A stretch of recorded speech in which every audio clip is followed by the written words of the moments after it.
박사님, 언론에서는 미군이 주한미군을 철수시키거나 감축시킬 가능성이 있다고 빈번히 말하고 있습니다. 그래서 국민들이 매우 불안해하고 있는데요. 주한미군 철수 가능성에 대한 박사님 생각은 어떠세요?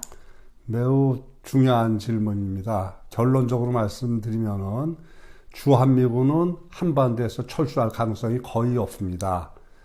여기에 더불어 국민들이 주한미군 철수와 관련해서 안보적으로 불안해할 이유도 전혀 없습니다. 주한미군 철수가 가장 먼저 거론됐던 것은 1960년대 말, 70년대 초이죠. 그 당시 71년도에 미 7사단이 철수를 했습니다. 한반도에는 2사단과 7사단, 2개 사단이 지상전을 거의 주도적으로 담당을 했는데 7사단 철수와 관련해서 박정희 대통령이 매우 걱정을 하고 우려를 했습니다. 마찬가지로 이 같은 7사단에 반응하여 박정희 대통령은 자주국방을 추구한 것이죠. 그 후 1987년도 거의 냉전이 해체될 즈음에 가서 미국은 다시 주한미군 철수를 거론했죠. 그러다 이 같은 철수 발언에 반응하여 노태우 대통령은 마찬가지로 자주국방 전력을 대폭 강화했을 뿐만 아니라 핵무기 개발까지도 추구했다는 이야기가 있습니다. 이처럼 주한미군 철수는 국민들이 매우 우려하는 사항이었죠. 근데 1991년 12월에 냉전이 해체되면서 상황이 급변했습니다. 어떻게 변했냐면은 그 이전까지는 한국이 주한미군 철수를 매우 우려해야 하는 상황이었다면은 냉전 이후에는 한국이 아니고 미국이 한반도에서 주한미군 철수 당할 가능성을 우려해야 하는 상황이 된 것이죠. 그 이유는 냉전 이후 북한과 비교해서 한국의 국력이 비약적으로 발전했습니다. 결과적으로 항공기, 전차, 함정과 같은 재래식 전력이 북한군과 비교해서 매우 막강해지면서 한국군 독자적으로도 북한과 싸워서 이길 수 있는 그러한 수준까지 된 것이죠. 이 같은 이유로 미국 입장에서 보면은 한국이 더 이상 미군을 필요로 하지 않는 상황이 된 것이죠. 반면에 중국이 90년대 들어서 중국의 경제가 비약적으로 발전하고 중국이 점차 미국을 잠재 적국으로 간주하는 모습이 도처에서 목격이 된 것이죠. 이 같은 현상을 보면서 미국은 중국을 미래의 미국의 적으로 간주하고 이 같은 중국에 대항한다는 측면에서 미군의 한반도 주둔이 매우 중요해졌다고 생각한 겁니다. 물론 냉전 당시에도 중요했어요. 그렇지만 냉전 당시에 보면은 미국의 위협은 소련인데 소련의 그 파워의 중심이 유럽에 있었어요. 왜냐면 그 시베리아 지역에는 소련 인구가 거의 잘 살지 않았던 반면에 대부분의 인구가 유럽 지역에 살고 있었죠. 그래서 그 당시 소련의 위협은 유럽에 있었던 반면에 중국의 위협은 아시아 태평양에 있는 겁니다.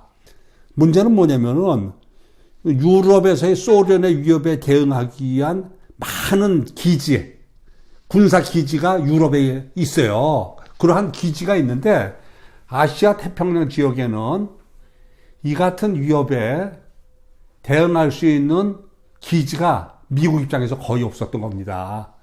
이 같은 이유로 냉전 이후 미국 입장에서 한반도가 보다 더 중요한 의미가 있게 된 것이죠. 이 같은 이유로 1990년대 초반서부터 들어서게 되면은 미국의 전략가들이 주한미군 철수 가능성에 대해서 우려하기 시작합니다. 한국이 주한미군을 철수시키면 어떨까? 그래서 통일 이후에도 우리가 그 한반도에서 주한미군이 필요하다는 것을 한국 국민들에게 설득해야 된다든가 이 같은 글들이 빈번히 매우 많이 등장한 것이죠. 이 같은 측면에서 보면은 오늘날 특히 이제 그 미중 패권 경쟁이 격화되고 있다는 측면에서 보면은 미국은 절대 주한미군을 철수시킬 수 없는 입장이고 한국이 철수시킬 가능성을 우려해야 하는 입장인 거죠. 뭐 또한 마찬가지로 북한 위협이 핵무기 운운하지만은 재래식 무기가 그렇게 시원치 않다는 점에서 보면은 한 해 하나, 10만에 하나라도 주한미군이 나간다고 할지라도 북한이 없던 안보 측면에서 그렇게 큰 문제가 될 것은 없다는 것이죠.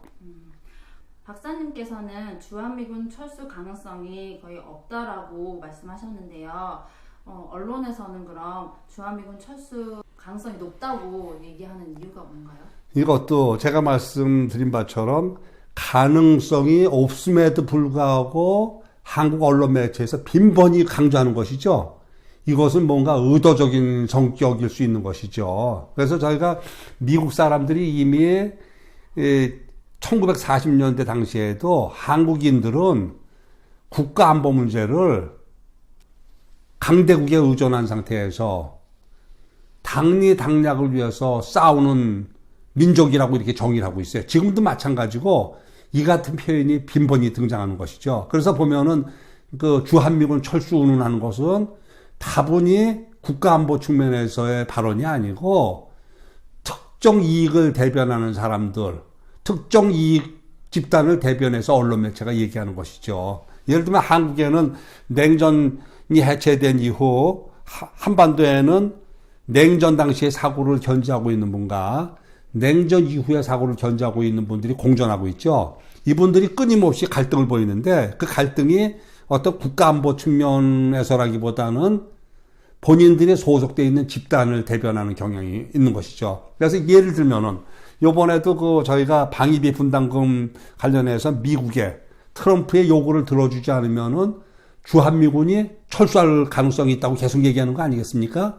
이거는 다분히 현 정부를 갖다가 공격하기 위해서 현 정부, 그러니까 한미동맹이 중요한데 현 정부가 잘못함으로 인해 가지고 주한미군이 철수할 가능성이 있다고 국민들에게 말함으로써 현 정부를 비판하기 위한 성격이 다분한 것이죠.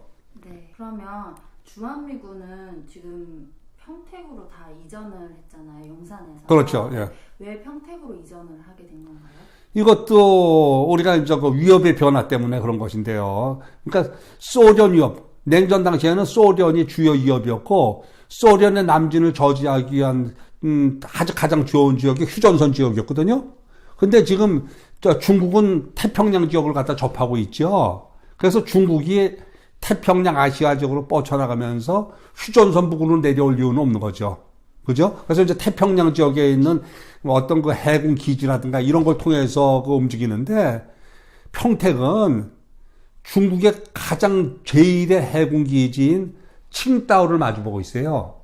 거기에다가 중국의 수도가 북경이죠. 북경을 마주보고 있는 지역이 평택인 것이죠. 그러니까 미국이 한반도에 있는 모든 미군을 평택으로 옮긴 것은 미국의 그 위협의 초점이, 포커스가 소련에서 중국으로 변했다는 것을 의미하는 것이죠.